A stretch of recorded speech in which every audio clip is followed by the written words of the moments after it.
This show has a healthy representation of people of color, strong female characters that have flaws and aren't perfect, and here's the best part, let me tell you, it was subtle.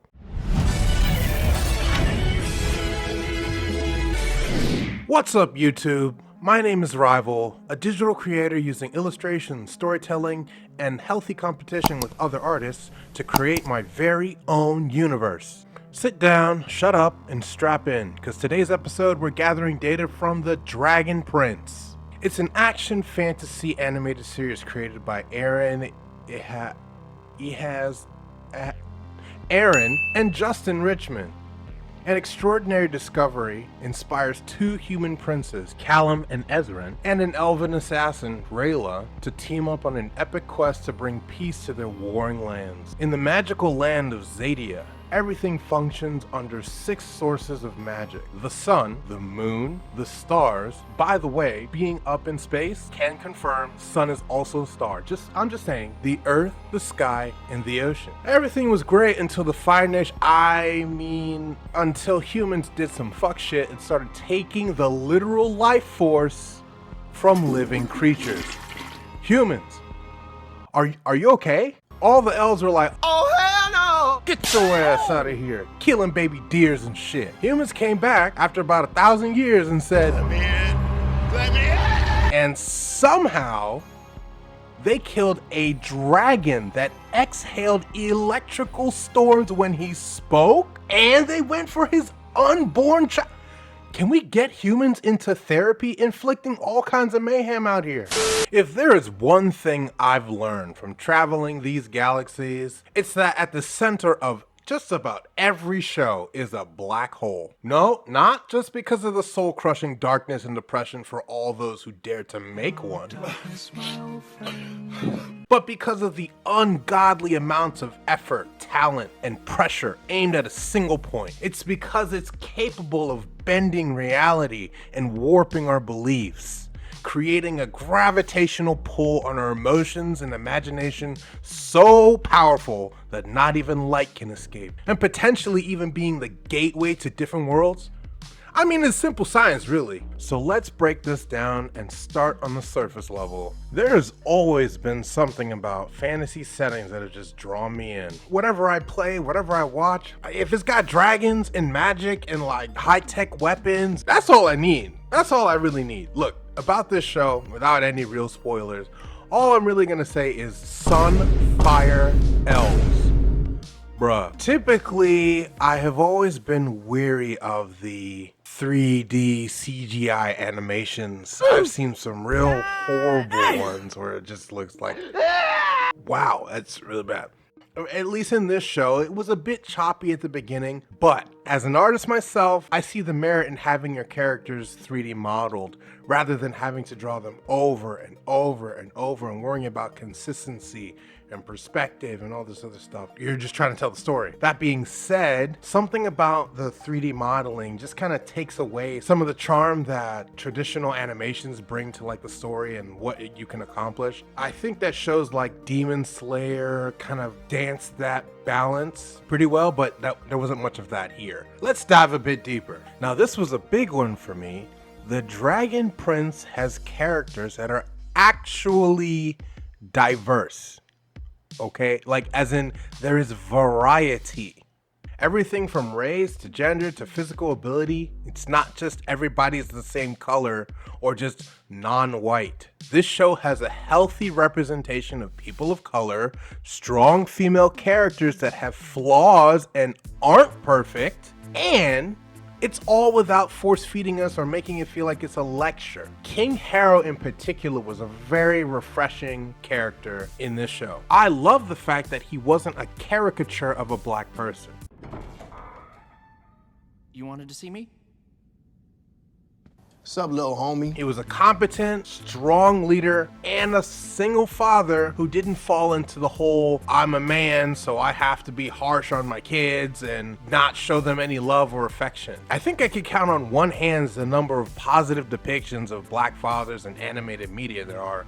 And here's the best part, let me tell you, it was subtle. we have completely lost the concept of subtlety in a lot of the stories that are coming out today. Its skin color didn't hijack the show in any way. That being said, it didn't take long for it all to be taken away.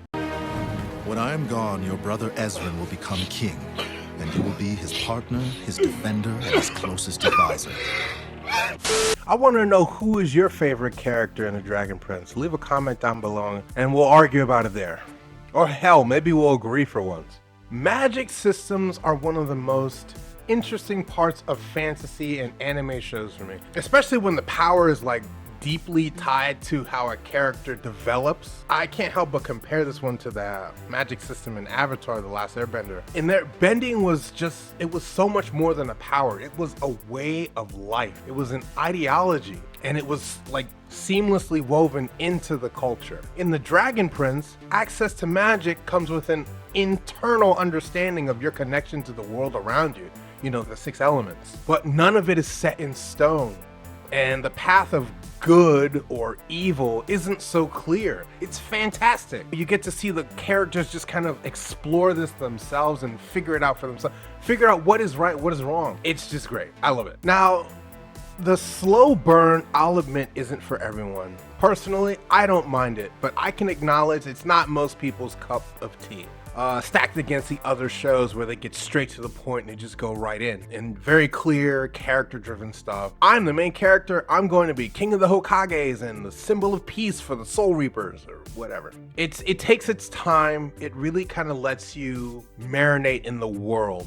And again, that's part of the reason why I like it, but I can very well understand why most people are not going to be into that. So let's get to the core of it all and talk about the theme. The theme of The Dragon Prince, at least so far. The lines between hero and villain aren't static as they typically are, but rather fluid. And we see the characters struggle with this throughout the show. Every single character has a choice, and every choice has a consequence. Since this universe is bigger than just me, I want to know what you guys are saying. Pluto says, an absolutely amazing show. It may be perceived as a children's show.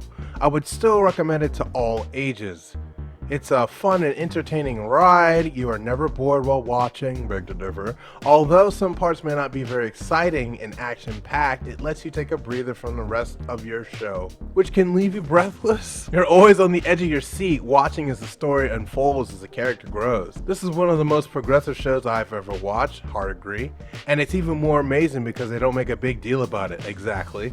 It's just normal. I love this show. It's definitely one of my favorites. Liam Oliver says, The Dragon Prince is one of my favorite shows ever. Season 1 had bad animation, but the later seasons' animations is much better. The story is absolutely amazing. They have diverse characters, and different races, and even some gay characters. Sprinkle some of those in. But it works so well with the story, it never feels like it's being forced down the viewer's throat. Many writers for shows, movies, and literature could learn from these people. The characters of the show actually have personalities and do not just have one defining trait like you see in a lot of anime.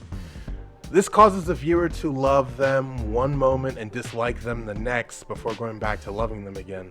That kind of roller coaster ride. I cannot wait to see more of the series. I'm waiting for season 4 as of the time I am writing this. The Sober King says, I'm 37 years old and a combat vet, and I don't care if people know I love these 2 cartoons. These are some of the best written stories I've ever heard. I watched them alone, so no one can judge me, but damn! These are some masterpieces. Clone Wars is another. I think more adults need to watch these. Hard agree. Jacob Monk says, I think Amaya is one of my favorite side characters in the show. She handles battles and leadership with such competence, and her choice of weapon really leaves an impression. The fact that she's deaf is honestly incidental, and this is it right here. It doesn't matter. She is not a deaf badass. She is a badass who happens to be deaf. Thank you. Before you go, just wanted to say thanks for watching. Blast the like button to destroy the algorithm, and subscribe to become part of the Rivalverse. If you have a series you want me to review next, be sure to drop it in the comments. Alright, that's all for today. Stay sharp, rivals, and keep building your own universe. Engage the warp drive.